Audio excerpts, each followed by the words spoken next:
Bonjour. Aujourd'hui, je vais commencer par un texte pris dans les psaumes.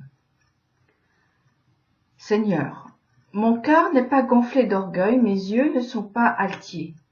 Je ne recherche point de choses trop élevées pour moi, au-dessus de ma portée. Au contraire, j'ai apaisé et fait taire mon âme, tel un enfant sevré reposant sur le sein de sa mère. Tel un enfant sevré, mon âme est calme en moi. Qu'Israël mette son attente en l'Éternel, désormais et pour l'éternité. Ces paroles du roi David m'ont fait penser à d'autres paroles qui sont celles d'une chanson très connue de Jacques Douai. Les voici. Fais du feu dans la cheminée et reviens chez nous. Mamie, l'hiver est à l'envers. Ne t'en retourne pas déjà, le monde entier est en chamaille, on gèle au sud, on sue au nord. Ces deux textes me sont venus à l'esprit simultanément en réponse à une lassitude de ne pouvoir comprendre comment fonctionne ce monde, comment les hommes fonctionnent, pourquoi font-ils si peu de cas de celui qui les fait vivre? Et aussi, comment se fait-il qu'ils blessent avec tellement d'acharnement leur prochain et leur âme? C'est vrai, ce sont des choses trop élevées pour moi. Le monde est en chamaille, dit la chanson. Alors, reviens chez nous, tel un enfant sevré, reposant sur le sein de sa mère. David aurait pu dire ça dans son psaume. Mais chez nous, c'est où? Est-ce un cloître, une serre ou le monde tel qu'il est? Honnêtement, je crois que aucun de ces lieux n'échappe au chamaillerie.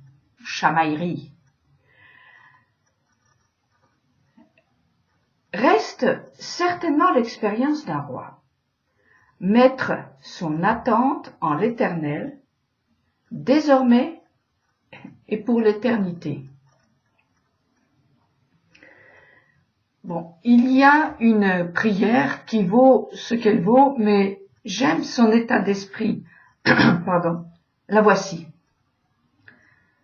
Mon Dieu, donne-moi la sérénité d'accepter les choses que je ne puis changer, le courage de changer les choses que je peux et la sagesse d'en connaître la différence. Ce sont les alcooliques qui veulent sortir de leur addiction qui la récitent. Je pense qu'elle a sa place dans mon propos, car il est urgent de sortir de l'ivresse de croire que l'on peut tout faire ou l'inverse, qu'il n'y a plus rien à faire, qu'on ne peut rien faire. C'est la vie, dit-on, et les bras en tombent.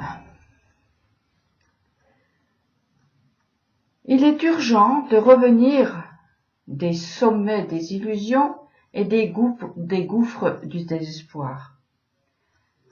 Quitter l'ivresse qu'il procure pour revenir à la maison dans de justes proportions. Noé est le personnage biblique qui a vu la chamaille du monde, détruit moralement, puis physiquement. Dans une maison qui flotte au-dessus des événements, il a sans doute rêvé d'un autre monde. Peut-être a-t-il fait des plans pour reconstruire ce monde. Et puis, il est retombé sur terre, et là, tout est tellement chamboulé. Ça sent mauvais, la tâche est tellement immense, Noé déprime. Au fond du gouffre, il plante une vigne et se saoule. On peut le comprendre. Mais cela n'a rien réglé, au contraire. Réveillé de son ivresse, la situation a empiré puisque cette fois, c'est sa famille qui est mise à mal. Cette famille va construire une maison célèbre, dite la tour de Babel, que l'Éternel détruira. Alors, la question reste entière. Où est la maison? Avec des majuscules. Où? Comment revenir? Ce thème du retour court en filigrane dans toute la Torah. Il en est même la base. Je me demande même s'il n'est pas la raison de l'existence de la Torah et la nôtre. Le mot retour se dit teshuva en hébreu. Il y a différentes traductions, plus ou moins heureuses, mais son sens le plus juste est renouer le lien. Revenir pour renouer, retrouver un contact chaleureux, d'où mon choix de l'image du feu dans la cheminée et de l'enfant sur le sein de sa mère. Le mot teshuva, même dans une mauvaise traduction, évoque le souvenir. Se souvenir de ce qui a été oublié, laissé derrière soi et qu'il faut retrouver. Revenir au commencement, au point 1. Or, ce point 1 se cache dans la première lettre de la Torah écrite, et cette lettre s'appelle justement Beit. Traduisez le foyer, la maison. Pour revenir à cette lettre, à cette maison donc, il faut étudier avec des maîtres éclairés et compétents. Cette étude doit-elle rester théorique, juste un savoir qui fait du bien à l'ego? Certains s'en contentent et cela ne change rien dans leur vie, et encore moins dans l'avancement du projet divin qui est de construire et réparer, car ce monde est inachevé. Ce monde a été mis sans dessus-dessous par l'impatience du premier couple avant même d'avoir commencé. La lettre Beit est l'archétype de toutes les demeures. Elle est à la fois la demeure de l'univers, le temple céleste et matériel, le foyer familial et, par extension, la mère. Revenir à la maison n'est donc pas une philosophie, mais bel et bien un mouvement de tout le corps. Ce retournement est aussi appelé repentance, pardon, mais cette interprétation édulcore, voire fausse, la démarche à entreprendre. La signification première de Teshuvah serait plutôt de reprendre contact avec le Créateur, dialoguer avec lui, travailler ensemble pour construire et pas seulement pour réparer. Adam savait comment tout fonctionnait.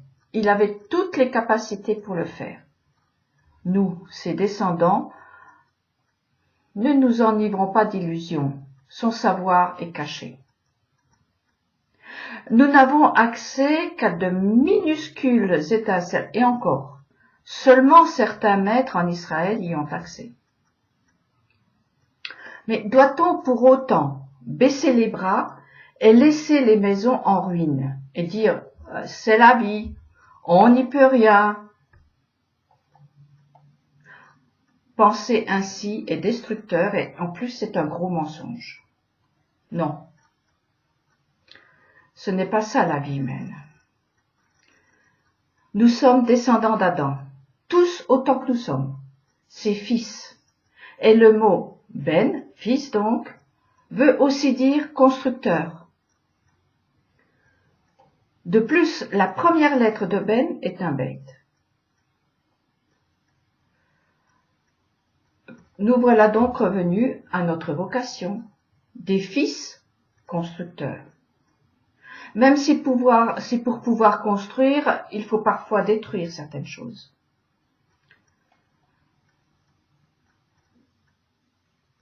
ce faire, commençons par le commencement, se reconstruire soi, sa maison intérieure où un dialogue chaleureux, fructueux doit s'instaurer entre le féminin et le masculin. La maison extérieure suivra avec la construction d'un foyer où la famille se sentira bien au chaud. Ensuite, viendra le temps où la chaleur intérieure diffusera dans le quartier, dans la ville, et rêvons un peu dans le pays et le monde. Voilà la teshuva proposée au Bnei Adam. Revenons au commencement, acceptons notre statut de constructeur, mais aussi souvenons-nous modestement de la prière des alcooliques anonymes. Donne-moi la sérénité d'accepter les choses que je ne puis changer, le courage de changer les choses que je peux, et la sagesse d'en connaître la différence. Je termine avec ce vœu et cette prière. Israël, mets ton espérance en l'Éternel et fais du feu dans la cheminée. Je reviens chez nous. Bonne semaine à tous.